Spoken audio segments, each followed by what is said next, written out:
Right. ఇక details చూస్తే తెలంగాణలో మావోయిస్టు ఉద్యమానికి భారీ విఘాతం కలిగింది. దశాబ్దాలుగా అజ్ఞాతంలో ఉన్న మావోయిస్టు అగ్రనేతలు దేవ్జీ, మల్లా రాజిరెడ్డి, దామోదర్, నూనె నరసింహారెడ్డి తదితరులు పోలీసుల ఎదుట లొంగిపోయారు. ఈ క్రమంలోనే లొంగిపోయిన నేతలు నేడు సచివాలయంలో ముఖ్యమంత్రి రేవంత్ రెడ్డితో భేటీ కానున్నారు.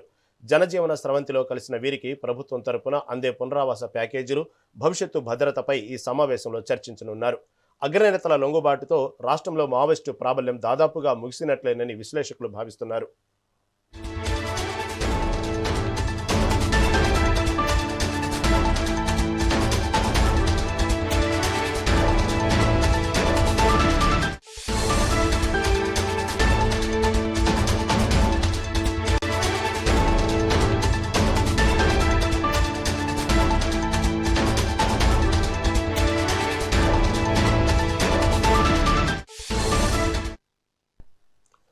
తెలంగాణలో మావోయిస్టు ఉద్యమానికి భారీ విఘాతం కలిగింది. దశాబ్దాలుగా అజ్ఞాతంలో ఉన్న మావోయిస్టు అగ్రనేతలు దేవ్జీ, మల్లా రాజిరెడ్డి, దామోదర్, నూనె నరసింహారెడ్డి తదితరులు పోలీసుల ఎదుట లొంగిపోయారు.